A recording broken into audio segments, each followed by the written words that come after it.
Hello everyone, मैं आप सभी का बहुत बहुत स्वागत करता हूं नए यूट्यूब चैनल पर, जहां मैं आप सभी को बताऊंगा आज मानव हृदय से संबंधित कुछ महत्वपूर्ण प्रश्न। ठीक है, तो ये देखते हैं। पहला प्रश्न, मछली का हृदय कितने हिस्सों में बटा होता है? तो जो मछली का हृदय है ना, वो कितने हिस्सों में बटा होता है? पहला ऑप्शन है 1, दूसरा ऑप्शन है 2, तीसरा ऑप्शन है 3, चौथा ऑप्शन है 4।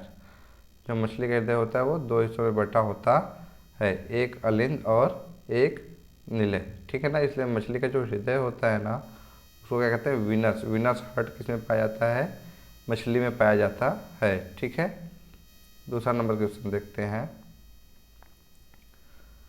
सबसे बड़ा हृदय किस जीव का होता है? तो जो सबसे बड़ा हृदय है वो किसका होता है? मनुष्य का, शार्क का, ब्लू व्हेल या जिराफ का। ठीक है, तो इसका सही ऑप्शन है ऑप्शन नंबर 3, ब्लू व्हेल का दिल सबसे बड़ा होता है आकार में, और वैसे तो माँ का दिल सबसे बड़ा होता है। ठीक है ना, भावनाओं के केस में।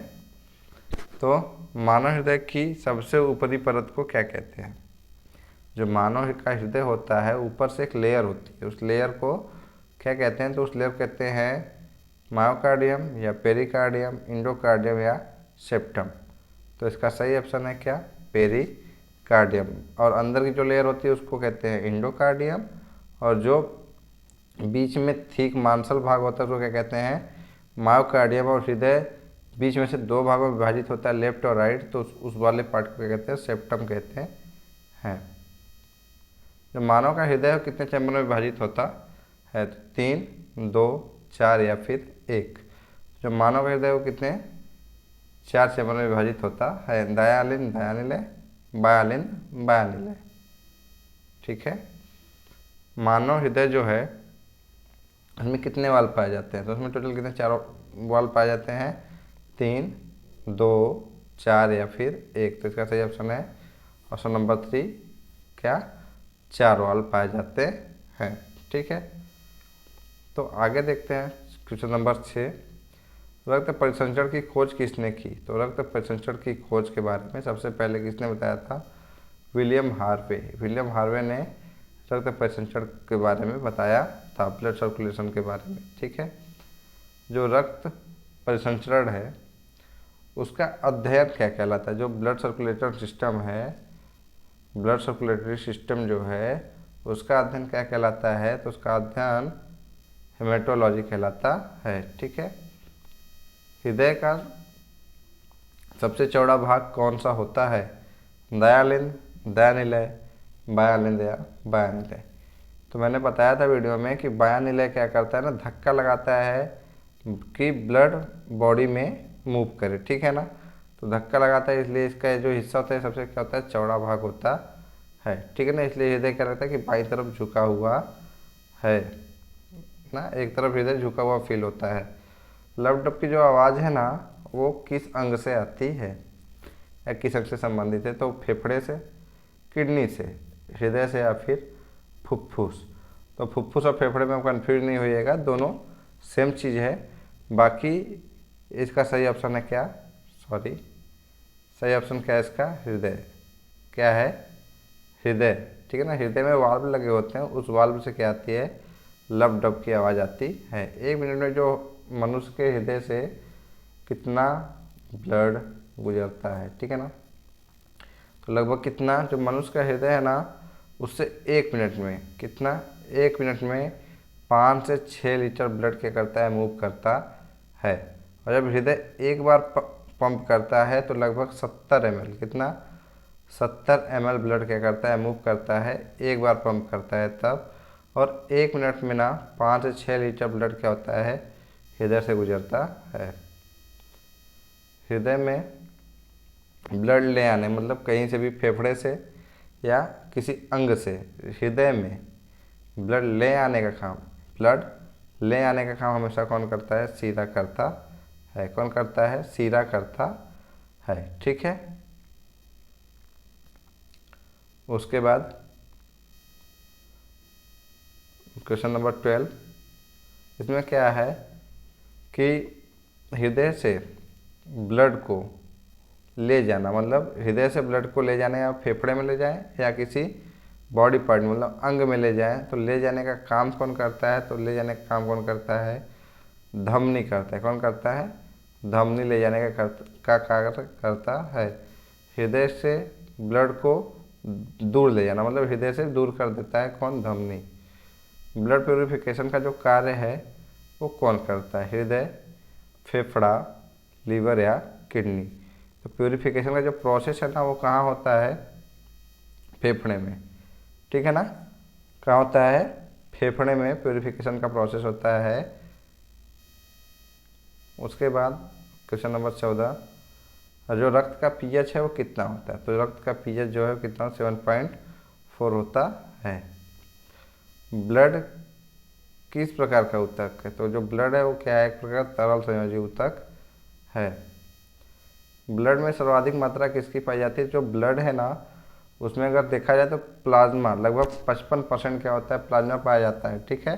बाकी 45% में लगभग क्या आते हैं? रुधिराणु, मतलब blood corpuscle, platelet, WBC, RBC उसी का हिस्सा है, ठीक है ना। एक क्वेश्चन आता है कि ब्लड कार्पस्कल मतलब रुधिराणु में सबसे ज़्यादा किसकी मात्रा पाई जाती है? तो उसमें RBC की मात्रा पाई जाती है। निम्न में से किस प्रोटीन को एंटी क्लॉटिंग प्रोटीन कहते हैं के नाम से जाना जाता है? तो एंटी क्लॉटिंग का मतलब यहाँ पे क्या है ना कि ब्लड का थक्का नहीं जमने देता। बॉडी के अंदर आपके ब्लड है, वो ब्लड जम क्यों नहीं जा रहा है? आपने कभी सोचा? बाहर आते ही वो रक्त का थक्का बन जाता है। रक्त का थक्का बॉडी के अंदर क्यों नहीं बन रहा है?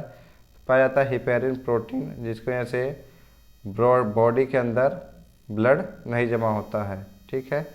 निम्न में से किस प्रोटीन को ब्लड क्लॉटिंग प्रोटीन कहते हैं? मतलब रक्त का थक्का जमा देने वाला प्रोटीन कौन है? तो प्रोथ्रोम्बिन और फाइब्रिनोजन, ये दोनों क्या करते हैं? रक्त का थक्का जमाने के लिए जिम्मेदार प्रोटीन है। प्लाज्मा में सर्वाधिक मात्रा किस प्रोटीन की पाई जाती है? तो किसकी पाई जाती है? किसकी पाई जाती है? एल्ब्यूमिन की पाई जाती है, ठीक है ना। और फाइब्रिनोजन भी पाया जाता है। प्लाज्मा में क्या? फाइब्रिनोजन प्रोटीन भी पाया जाता है और एल्ब्यूमिन प्रोटीन भी पाया जाता है। कौन सा तत्व रक्त का थक्का जमाने में सहायता करता है? तो रक्त का थक्का जमाने में यहाँ ध्यान दीजिएगा कि तत्व किसकी बात किया है? तत्व की किसकी बात किया है? तत्व। तो इसमें जो तत्व है वो कौन है? कैल्शियम जो है वो रक्त का थक्का जमाने वाला तत्व है, ठीक है। RBC का निर्माण कहाँ होता है? तो पहला ऑप्शन है क्या? बोन मैरो, अस्थि मज्जा, थाइमस ग्रंथि या A और B दोनों। तो बोन मैरो को ही क्या कहते हैं? अस्थि मज्जा, ठीक है ना। तो A और B दोनों ऑप्शन का क्या है? सही है। सॉरी, A और B, हाँ सही है। RBC का रासायनिक नाम क्या है? तो RBC का जो रासायनिक नाम है वो क्या है? एरिथ्रोसाइट। क्या है? एरिथ्रोसाइट, ठीक है। प्लेटलेट्स जो है, ठीक है, उसका रासायनिक नाम क्या है? ल्यूकोसाइट। और WBC का क्या है? थ्रोम्बोसाइट होता है। हृदय से संबंधित बीमारियों का अध्ययन क्या कहलाता है? तो जो हृदय है उसका जो डॉक्टर होता है ना, कार्डियोलॉजिस्ट कहलाता है। तो जो उसका अध्ययन है वो क्या कहलाता है? कार्डियोलॉजी कहलाता है, ठीक है।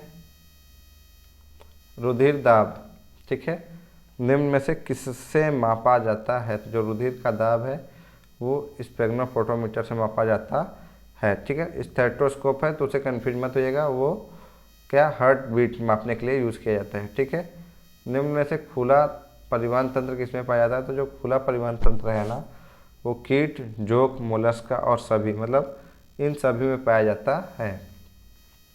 मिश्रित परिसंचरण तंत्र किसमें पाया जाता है? तो वो किसमें पाया जाता है? जोंक, घोंघा, चींटी या मछली में। तो किसमें पाया जाता है? मछली में। वीनस हृदय किसे कहते हैं? तो वीनस हृदय के नाम से किसके हृदय को जाना जाता है? मछली के हृदय को, ठीक है। सर्वाधिक चैम्बर वाला हृदय किसका होता है? तो वो किसका होता है? मछली का। जोंक का, मगरमच्छ या कॉकरोच? तो वो है कॉकरोच। कौन है? कॉकरोच का जो हृदय है वो 13 हिस्सों में, कितने? 13 हिस्सों में विभाजित होता है। ECG जो है वो कार्डियोग्राफिक है, वो किसे संबंधित? लीवर, किडनी, मस्तिष्क या फिर हृदय? तो वो किसे संबंधित है? हृदय से संबंधित है।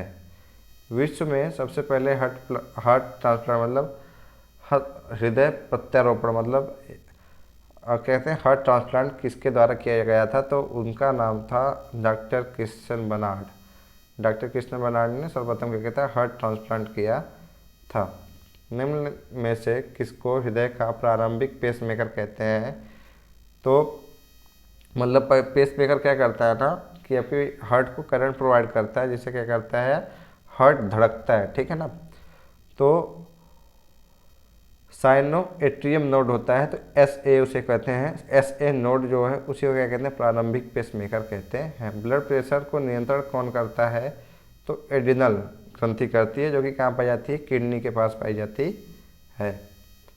ब्लड प्रेशर का सामान्य से अधिक होना क्या कहलाता है, तो सामान्य से अगर अधिक होता है तो उसको कहते हैं हाइपर टेंशन। क्या कहते हैं, हाइपर टेंशन कहते हैं। Option number 2। ब्लड प्रेशर का सामान्य से कम हो जाना, अगर सामान्य से कम हो जाता है तो उसको क्या कहते हैं, हाइपोटेंशन कहते हैं, ठीक है। अशुद्ध रक्त हृदय के किस हिस्से में होता है, तो दायां अलिंद वाला हिस्सा ऊपर होता है, निलय नीचे होता है। तो दायां अलिंद में से ब्लड दायां निलय में जाता है, ठीक है। तो दोनों टाइम पे ब्लड क्या रहता है, अशुद्ध। तो मतलब दायां अलिंद और दायां निलय मतलब A और B जो दोनों हैं, दोनों में अशुद्ध रक्त रहता है, ठीक है ना। तो इस तरीके से मैंने 35 क्वेश्चन कंप्लीट करा दिए। वीडियो अच्छा लगा तो लाइक करिएगा, अधिक से अधिक लोगों के पास शेयर करिएगा, चैनल को जरूर सब्सक्राइब करिएगा।